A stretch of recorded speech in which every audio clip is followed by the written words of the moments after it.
Hello everyone, welcome back to our channel TSS classes, जहां बच्चा चले एक कदम आगे।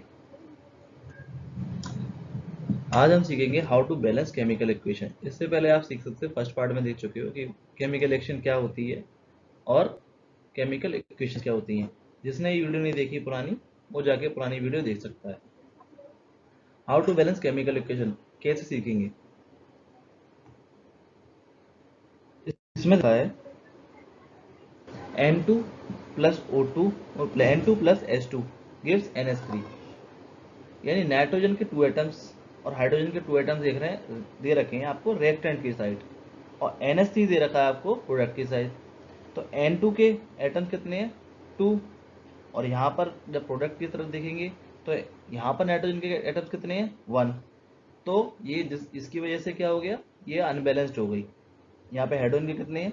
2। और यहाँ पर हाइड्रोजन के कितने हैं? 3। इसकी वजह से क्या हो गई है? अनबैलेंस्ड हो गई है। इसको बैलेंस करने के लिए क्या करते हैं, हमें दोनों तरफ बराबर करना पड़ेगा। जैसे N2 plus H2 gives NH3। अब बराबर करने के लिए क्या करना पड़ेगा, 2 है तो यहाँ पे 2 लगाना पड़ेगा, क्योंकि N के 2 हो गए, यहाँ पे 2 हो गए। अब ये H के कितने हो चुके हैं? 3 into 6, 3 into 2 is equal to 6। तो यहाँ पर अगर हाइड्रोजन के हमें 6 करने हैं तो कितने का मल्टीप्लाई करना पड़ेगा हमको? 3 का। 3 का मल्टीप्लाई हमने जैसे ही किया, अब ये इक्वेशन हो गई हमारी बराबर। रिएक्टेंट्स के और प्रोडक्ट के बराबर हो चुके हैं यहाँ पर। आगे सेकेंड इक्वेशन पे चलते हैं। सेकेंड इक्वेशन के लिए हम करेंगे H2 plus O2, H2 plus O2, H2 plus O2 gives H2O। क्या दिया इसने? H2O। तो हाइड्रोजन कितने हैं यहाँ पर? 2 और यहाँ पर 2, ये तो बराबर है। ऑक्सीजन के 2 हैं, लेकिन यहाँ पर ऑक्सीजन कितने हैं? 1। तो हमें बराबर करने के लिए यहाँ पर 2 का मल्टीप्लाई करना पड़ा। जैसे ही हमने यहाँ पर 2 का मल्टीप्लाई किया, हाइड्रोजन के कितने हो गए? अब 4। यहाँ पे हमें आपको 4 ही करने पड़ेंगे। अब ये बैलेंस्ड इक्वेशन हो गई। इसमें कुछ क्वेश्चन दे रखे हैं। HNO3 प्लस CaOH का होल ट्वाइस गिव्स CaNO3 का होल ट्वाइस प्लस H2O। इसको बैलेंस करने के लिए क्या करेंगे? HNO3 प्लस CaOH का whole twice gives CaNO3 2 plus H2O। इसको बैलेंस करने के लिए क्या करना है? यहाँ पर 2 लगेगा और क्या लगेगा? एक यहाँ 2 लग जाएगा, यहाँ भी 2 लग जाएगा, और यहाँ पर ये बैलेंस्ड हो गई। देखो, हो गई ना बैलेंस्ड। एक और इक्वेशन करते हैं। सेकंड वाली इक्वेशन कह रहा है NaOH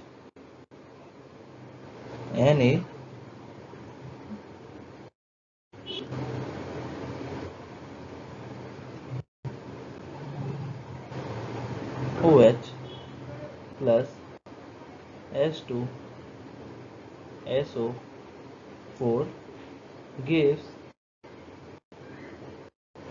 Na2SO प्लस H2। इसको बैलेंस करेंगे तो क्या होगा? Na पर यहाँ 2 है तो Na पर 2 लगा दिए भैया हम। उसके बाद कहाँ पे लगाना है? Na पर 2 लगाने के बाद हाइड्रोजन होगा 2, तो हाइड्रोजन के पे लगा दिया हमने 2, और यहाँ पर ये बैलेंस्ड हो गई। अब आगे चलते हैं एक और इक्वेशन के लिए। NaCl plus AgNO3 gives AgCl plus Na3। तो NaCl AgNO3 AgCl plus NO3, ये तो पूरी फुल बैलेंस्ड इक्वेशन है। इसमें तो कुछ नहीं करना आपको, पूरी फुल बैलेंस्ड है। रिएक्टेंट और प्रोडक्ट दोनों बराबर हैं। अब आते हैं डी वाली पे।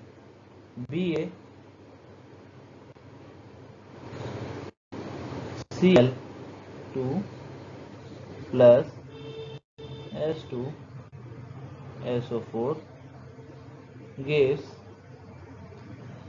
BaSO4 plus HCl।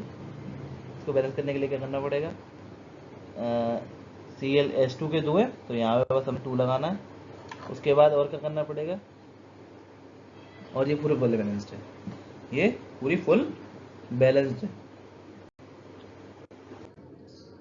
कभी कभी नेमिंग वाली रिएक्शंस भी आ जाती हैं, जैसे calcium hydroxide plus carbon dioxide gives carbon carbonates, calcium carbonates plus water. इसको सॉल्व करने के लिए क्या करेंगे हम? इसमें आपको याद करने पड़ेंगे इनके नेम्स, यानी इनके केमिकल फॉर्मूले याद करने पड़ेंगे, तब आप ये रिएक्शन कर पाओगे। कैल्शियम हाइड्रोक्साइड का फॉर्मूला क्या होता है? CaOH का होल ट्वाइस। कार्बन डाइऑक्साइड का फॉर्मूला क्या होता है? CO2। ये हमें क्या दे रहा है? Calcium carbonate CaCO3 plus H2O। और यहाँ पर ये बैलेंसिंग देखनी पड़ेगी, बैलेंस है कि नहीं है। हाँ, ये पूरी फुल बैलेंस्ड इक्वेशन है। दूसरी इक्वेशन लगा बनाते हैं। दूसरी इक्वेशन लिए जिंक ले लिया, क्या ले लिया? जिंक लेट के लिए क्या लेंगे? Zn जिंक ले लिया और सिल्वर नाइट्रेट ले लिया। सिल्वर नाइट्रेट का फॉर्मूला क्या था? AgNO3 गिव्स, जिंक नाइट्रेट क्या होता है? ZnNO3 का होल ट्वाइस, ठीक है, NO3 का होल ट्वाइस प्लस Ag। इसको बैलेंस करने के लिए क्या करना पड़ेगा हमें? Ag पर 2 लगाना है और इधर भी 2 लगाना है, और ये हो गई बैलेंस। बाकी 2 आप खुद से करेंगे। पढ़ेंगे कुछ रिएक्शंस के बारे में, जैसे what is exothermic reaction. Exothermic reaction क्या होती है? एक्सो का मतलब होता है, जैसे मैं एक बात करता हूँ, एक्सो होता क्या है? एक्सो का मतलब होता है, एक्सो का मतलब कर लीजिए आप लॉस। क्या? लॉस। एक्सो मीन्स लॉस, यानी लॉस करना, यानी जिसमें से हीट लॉस हो रही है। The reaction in which loss of heat takes place, यानी इसमें क्या हो रही हो? हीट निकल रही हो, जिसमें से हीट निकल रही हो। एग्जाम्पल के तौर पे जैसे हमने ले लिया है अभी यहाँ पर, एग्जाम्पल के लिए हमने ले लिया CaO प्लस H2O, यानी कैल्शियम ऑक्साइड और वाटर जब भी ऐड करेंगे तो हमें क्या मिला? कैल्शियम हाइड्रोक्साइड और बहुत सारी हीट मिलेगी। और जब भी हीट जिसमें निकलेगी वो सारी रिएक्शन कौन सी होती है? एक्सोथर्मिक रिएक्शन, यानी जिसमें लॉस हो रही है हीट, यानी हीट निकल रही है, जिसमें हीट निकल रही है उस रिएक्शन को क्या बोलते हैं? Exothermic reaction. ZnHCl gives ZnCl2 H2 और प्लस हीट, इन क्या है? हीट। जिस भी रिएक्शन में हीट निकल रही है वो सारी रिएक्शन कौन सी होती हैं? Exothermic reaction. तो आपको याद करने का तरीका है कि एक्सो मतलब लॉस, यानी लॉस ऑफ हीट, जिसमें क्या हो रही हो? हीट लॉस हो रही हो। एंडोथर्मिक रिएक्शन कौन सी होती है? एंडोथर्मिक रिएक्शन वो होती है जिसमें क्या हो रही हो? एंडो मीन्स गेन, याद कर लो। एंडो का मतलब समझ लेना, जैसे गेन, क्या? गेन, यानी इसमें क्या कर लिया है? इसमें क्या हो रहा हो? गेन हो रहा हो।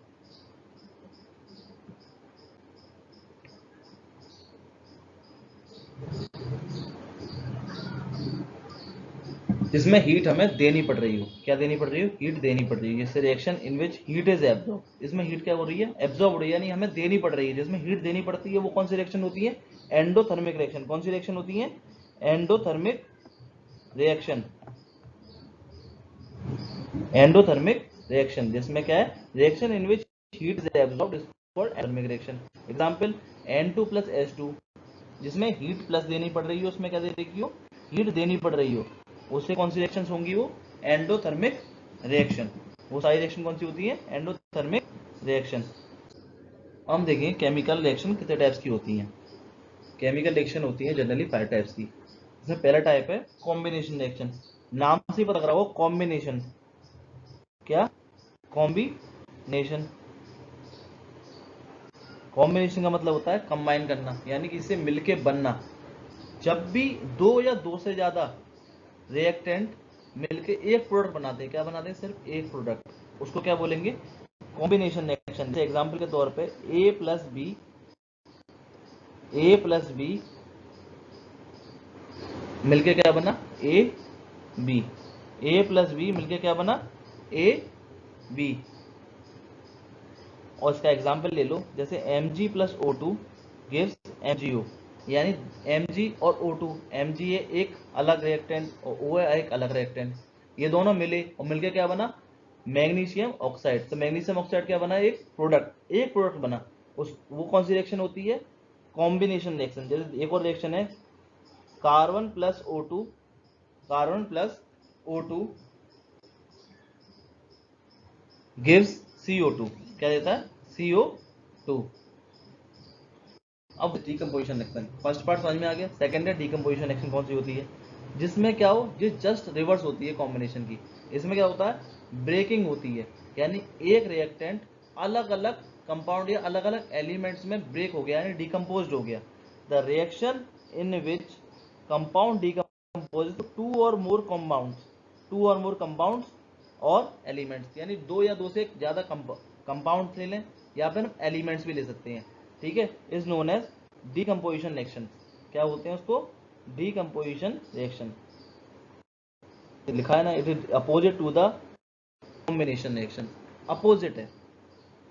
रिएक्शन के नाम पे देख लो, ए बी, जिसमें पहले ए बी बना था, ए प्लस बी मिलकर ए बी बना था कॉम्बिनेशन में। अब ये डीकम्पोजिशन में क्या हो रहा है, ए बी जो है वो ए और बी में ब्रेक हो गया।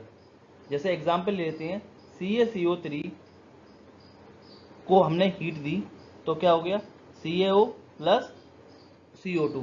हीट देने तो ये वाली रिएक्शन जो है ये एंडोथर्मिक की बन गई और ये डीकम्पोजिशन रिएक्शन भी बन गई। एक ही रिएक्शन दो टाइप से बन गई। जैसे एंडोथर्मिक क्या हो गया, जिसमें हमने हीट देते हैं तो इसमें हीट देनी पड़ रही है और प्लस CaO प्लस CO2 बना दिया इसने।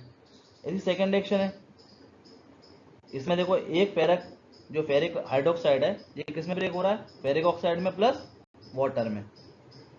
अब ये डीकम्पोजिशन रिएक्शन भी 3 टाइप्स की होती हैं। कितने टाइप्स की होती हैं, 3 टाइप्स की होती हैं अलग अलग। जैसे कि पहली जो होती है, पहली थर्मल होती है।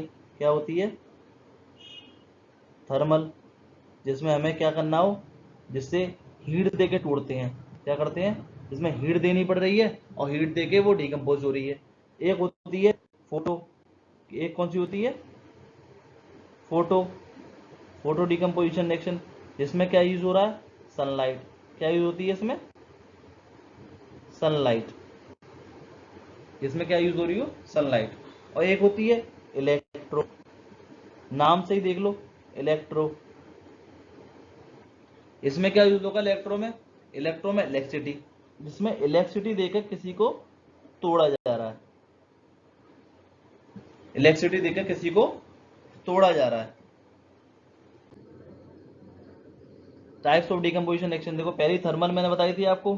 थर्मल में क्या हो रहा था, थर्मल में हो रहा था रेजिस्टेंस, जब केक हो रहे हो और हीटिंग देगी, उसे थर्मल डिकम्पोजिशन रिएक्शन कहते हैं। डीकम्पोजिशन रिएक्शन में भी थर्मल डीकम्पोजिशन रिएक्शन कहते हैं, जिसमें क्या कर रहे हैं, देखो हीट दे रहे हैं, हीट देके तोड़ रहे हैं, तो ये थर्मल डीकम्पोजिशन रिएक्शन भी है और प्लस एंडोथर्मिक रिएक्शन भी है।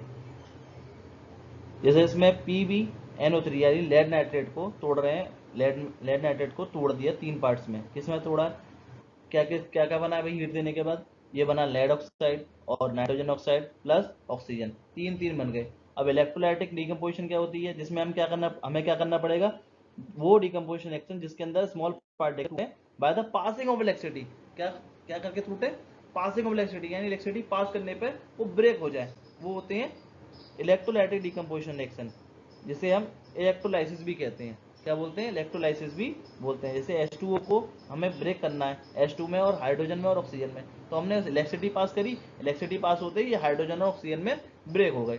अब लास्ट होती है फोटोलाइटिक या फोटो डिकम्पोजिशन रिएक्शन। इसमें क्या करना पड़ता है, सनलाइट की हेल्प लेनी पड़ती है। क्या करनी पड़ती है, सनलाइट, सनलाइट की हेल्प करेंगे तभी ये फोटो डिकम्पोजिशन होगी। जैसे डिकम्पोजिशन कब करेंगे, बिकॉज ऑफ सनलाइट। सनलाइट अगर हम लगा डालेंगे फिर ये डिकम्पोज होना शुरू हो जाएगा। जैसे इसका एग्जांपल ले लो, silver nitrate put in sunlight. जैसे सिल्वर नाइट्रेट है, उसको हम सनलाइट में जैसे डालेंगे वो डिकम्पोज हो जाएंगे, यानी वो ब्रेक हो जाएगा, सिल्वर अलग हो जाएगी और क्लोरीन उसमें अलग हो जाती है, यानी क्लोरीन जो गैस बन के निकल जाती है और खाली सिल्वर सिल्वर बचती है। तो ये रिएक्शन होती है सनलाइट की हेल्प से। अंडरस्टैंड। आगे चलते हैं। अब इसमें दो क्वेश्चन बनते हैं कि वाई AgCl यानी silver chloride is kept in black bottle, यानी ब्लैक बॉटल में क्यों रखते हैं। अगर ब्लैक बॉटल में रखेंगे, देखो आप सनलाइट को देखो, सनलाइट क्या है, अगर आप किसी में भी रखते हो तो वो उसके अंदर घुस जाती है। आप रेड में रखते हो तो भी अंदर चली जाएगी, अगर आप येलो में रखते हो तो अंदर चली जाएगी। ब्लैक बॉटल यानी बॉटल अगर प्लेन है तो भी अंदर चली जाएगी। उसको अगर पूरा काला पेंट कर दिया जाए तो अंदर सनलाइट नहीं आ सकती है, सनलाइट नहीं आएगी, जिसकी वजह से क्या होगा, ये AgCl जो है, AgCl ब्रेक नहीं होगा। किसमें, Ag में प्लस Cl2 में, ये ब्रेक नहीं होगा। क्या ये ब्रेक नहीं होगा, अगर ये सनलाइट अगर इसमें पड़ी तो ये इसमें इसमें ब्रेक हो जाएगा। इस वजह से इसको ब्लैक बोतल में हम रखते हैं। अब ये एक सेकंड वाला क्वेश्चन कह रहा है, which gas during electrolytic decomposition of water is doubled amount is another one, यानी एक वाटर जब बनाते हैं तो उसमें कौन सी गैस जो डबल बनती है दूसरी गैस से, देखो बना के देख लेते हैं। जैसे ऑब्वियस सी बात है, यहाँ पे हमने डीकम्पोजिशन किया, क्या किया, डीकम्पोजिशन कर रहे हैं। H2O को किससे डीकम्पोज करेंगे भैया, किससे करेंगे, इलेक्ट्रोलाइसिस से करेंगे ना। H2 प्लस O2 में ब्रेक हो गया, लेकिन by the law of conservation of mass के अकॉर्डिंग हमें इसको बैलेंस करना पड़ेगा।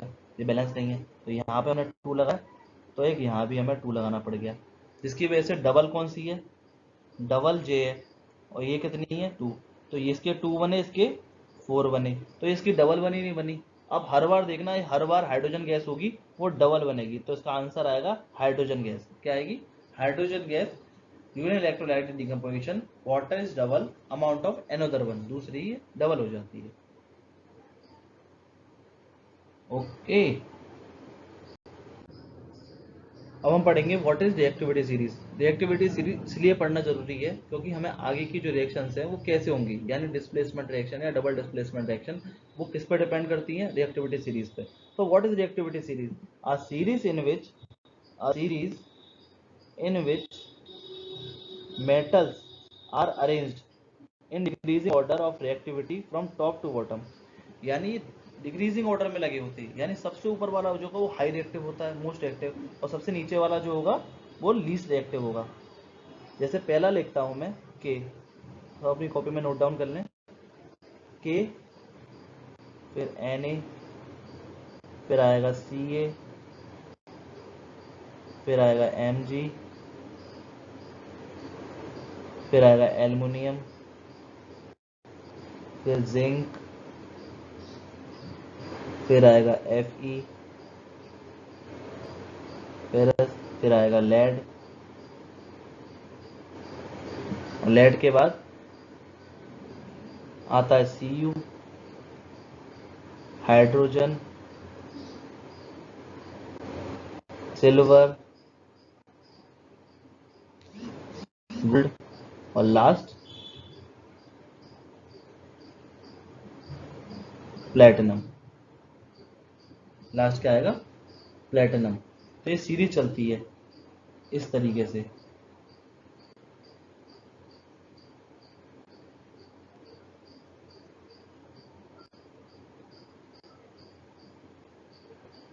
इस तरीके से ये सीरीज चलती है।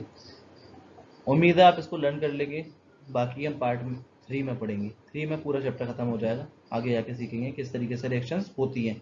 बैलेंस ही भी लर्न करके आना, जिससे हम आगे बहुत आसानी से कैसे सीख लेंगे एक डिस्प्लेसमेंट रिएक्शन कैसे डिस्प्लेस करती है एक दूसरे को, with the help of reactivity series. By बाकी का पार्ट 3 में